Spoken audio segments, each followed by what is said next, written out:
warahmatullahi wabarakatuh, teman-teman sekalian. Berkaitan dengan kasusnya Holy Wings, itu saya barusan nge-search dan ternyata saya dapat bukan hanya satu tapi ada dua ya promosi yang dilakukan oleh Holy Wings itu berkaitan dengan nama Nabi Muhammad dan juga Maria dalam promosi minuman keras.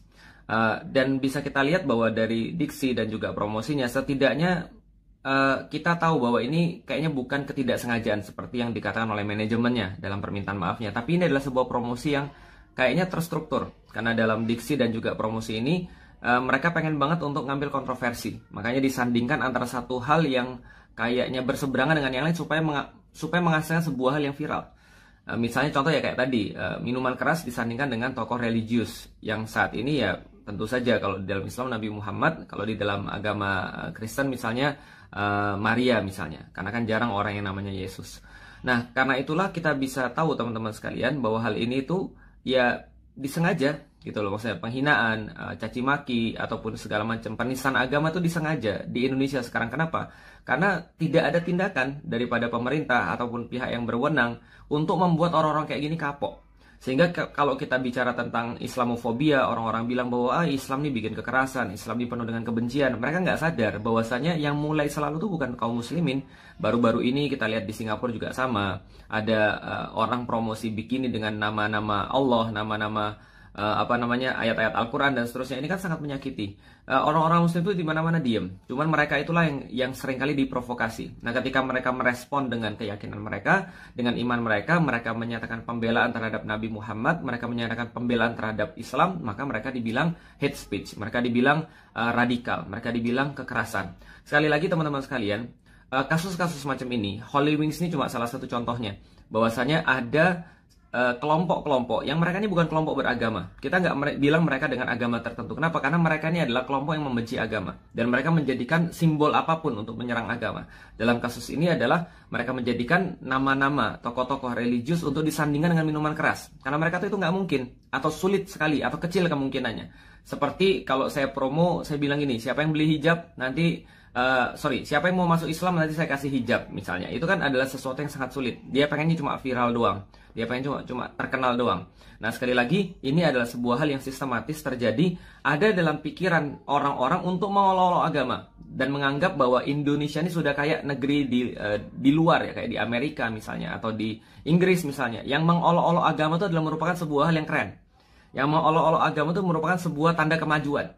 Yang ketika dia tuh menghina-hina agama itu merupakan tanda kemodernanan gitu loh, maksudnya modernitas gitu kan ya. Nah, ini adalah yang terjadi di luar. Karena kenapa? Karena sekali lagi pihak yang berwenang dan pemerintah itu tidak bertindak tegas terhadap perkara-perkara kayak gini. Karena itulah ini bukan akan yang terjadi yang terakhir kali, akan ada lagi yang lain. Karena orang-orang yang punya pikiran kayak gini itu banyak, dan ketika didiamkan bahkan kemudian ditambah dengan narasi Islamofobia, maka mereka mengatakan bahwa Islam ini memang layak untuk dijadikan sebagai bahan bulian. Jadi mereka seolah-olah berpikir bahwa ya ini sudah benar, bahkan ini adalah sebuah tindakan yang harus dilakukan.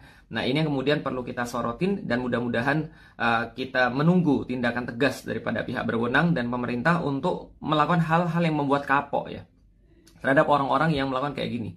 Karena ya kalau misalnya mau nunggu orang-orang muslim untuk bereaksi, nanti ya dibilang kayak tadi lagi, radikal lah, kekerasan lah, kemudian segala macam lah, tapi yang berwenang tuh nggak berbuat apa-apa gitu loh maksudnya. Jadi kayak misalnya ada perselisihan di antara anak-anak, tapi orang tuanya kemudian nggak berbuat apa-apa, tapi malah nuduh anaknya radikal, nuduh anaknya penuh dengan kekerasan. Ya kenapa orang-orang muslim itu harus berbuat? Kenapa orang-orang muslim itu harus bereaksi? Karena yang berwenang tidak bereaksi. Gitu loh maksudnya. Wallahualam bishawab teman-teman sekalian, semoga kita bisa mengambil pelajaran bahwasanya selama ini isu bahwasanya orang-orang muslim itu penuh dengan kekerasan, orang muslim itu penuh dengan radikalisme, ekstremisme, itu hanyalah sebuah hal yang ya khayal ya. Ternyata kita lihat yang diprovokasi itu justru orang-orang muslim. Selalu dan mungkin nggak akan berhenti sampai dengan cuma kasus ini. Makanya apa yang perlu kita lakukan? Pertama, sebagai seorang individu muslim, report, blog, laporkan, dan kemudian ya sampaikan bahwa ini adalah penghinaan terhadap agama, hate speech terhadap agama. Ini adalah sesuatu hal yang sangat provokatif, walaupun sudah diberikan permintaan maaf, tapi sudah saya sampaikan ini adalah sesuatu yang sangat tersistematis. Ini adalah terstruktur. Promosinya ini adalah promosi yang dibuat terencana, bukan sesuatu yang yang begitu aja. Ya perkara kemudian itu nggak dilihat oleh atasannya, ya kenapa? Kenapa nggak dilihat? Dan ini kan sudah garis perusahaan ya. Jadi promosi itu kan harus sesuai dengan garis ya. Harus sesuai dengan apa namanya ya brand yang ingin dibentuk tentang satu perusahaan atau tentang satu produk. Dan kalau kita di marketing kita udah ngerti yang perkara-perkara kayak gini, bahwa nggak mungkin seseorang tuh menerbitkan satu brand, bahkan warna, bahkan diksi, bahkan apapun juga, kecuali itu harus sesuai dengan ya visi misi, dengan brand yang dibangun oleh yang ingin dibangun, brand yang ingin dibangun oleh produk atau yang ingin dibangun oleh perusahaan itu. Jadi kita sudah tahu tempatnya tempat apa, tempat maksiat gitu ya, tempatnya tempat apa, jual minuman keras, kelab malam, dan seterusnya. Dan ketika mereka menaruh posisi mereka di tempat kayak gini, ya kita jadi tahu bahwa mereka memang ya ingin berlawan-lawanan dengan agama. Dan itu bukan hanya Islam ya, dan harusnya orang-orang Kristen juga merasa tersinggung ketika Maria itu disandingkan dengan minuman keras. Padahal kita tahu Maria adalah bunda suci di dalam agama Kristen. Di dalam Islam juga sama, perawan gitu kan ya, perawan Maria, kita juga mengakui seperti itu. Dan nama Maria, nama Muhammad ini harus dijaga dan harus dibela oleh semua orang yang masih punya cinta terhadap mereka. Makasih teman-teman sekalian, semoga bermanfaat.